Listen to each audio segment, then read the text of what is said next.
दिगंबर धर्म मात्र जैनियों का नहीं है। दिगंबर धर्म एक कोई संप्रदाय नहीं है। दिगंबर कोई मत नहीं है। दिगंबर एक जीता जागरा जीवंत दर्शन है। और यह दिगंबर धर्म जो है एक ऐसी कड़ी है,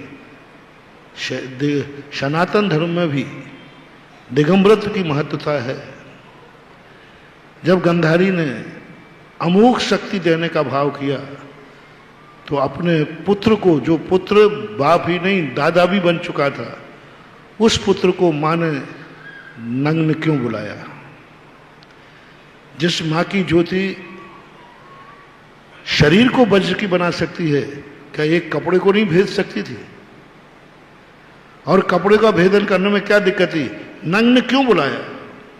इसका अर्थ है कि मां की अमोघ शक्ति एक धागा भी ऊपर है तो वह उसकी शक्ति प्रवेश नहीं कर सकती। इसी प्रकार ये प्रकृति मां कहती है, यदि तुझे अमर होना है तो एक धागा भी शरीर पर नहीं रखना और जिंदगी व्यतीत करके मरण कर तो तू अमरता को प्राप्त हो जाएगा।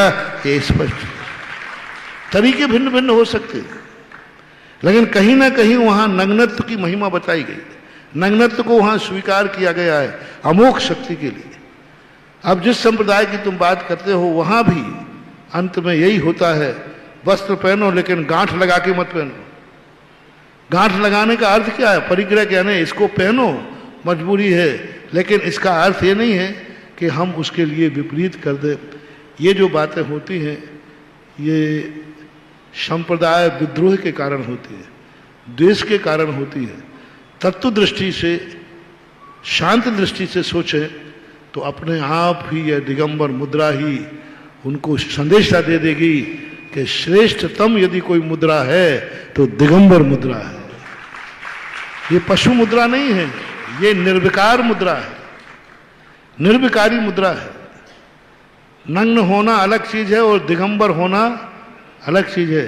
जब दिगंबर की पूरी परिभाषा पढ़ोगे तो आप यही कहोगे कि दिगंबर वो है जो बालक के समान, जैसे बालक दिगंबर होता है उस पर कोई प्रकृति विकल्प नहीं करता, ऐसे ही मुनि महाराज भी बालकवत होते हैं, उन पर विकल्प करना ही नहीं चाहिए। और ये कुछ अराजक तत्व होते हैं, वो जो महिला जो भी घटना घटी है उसकी गलती नहीं होगी। कुछ अराजक तत्वों ने इस प्रकार की उपद्रव करने के लिए, कभी राजनीतिक उपद्रव, कभी सामाजिक उपद्रव करने के लिए लोग इस प्रकार के हथकंडे अपना लेते हैं।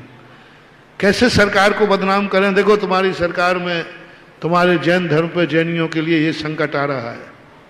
तो कई बार राजनीतिक लोग ऐसा अवसर उठा लेते हैं, कई लोग समाज में विद्रोह होने के कारण ऐसा कर लेते हैं। तो ये किसी न किसी अराजक तत्व की, विद्रोहियों की घटना है।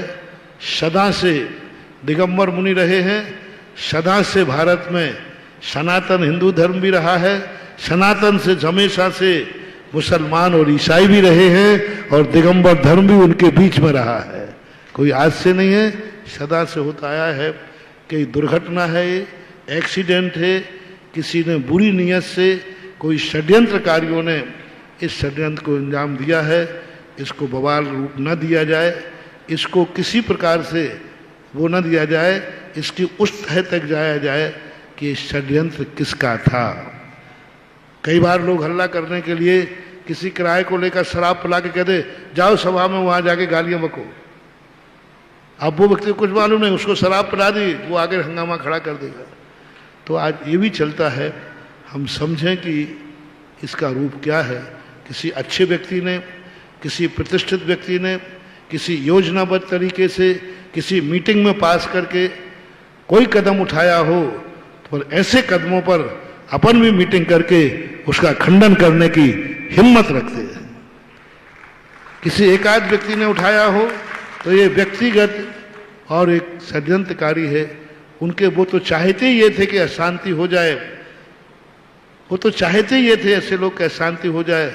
शायद अशांत करने के लिए उन्होंने किया हो और हम अशांत हो जाएं तो वो सफल हो गए और हम फैल हो गए।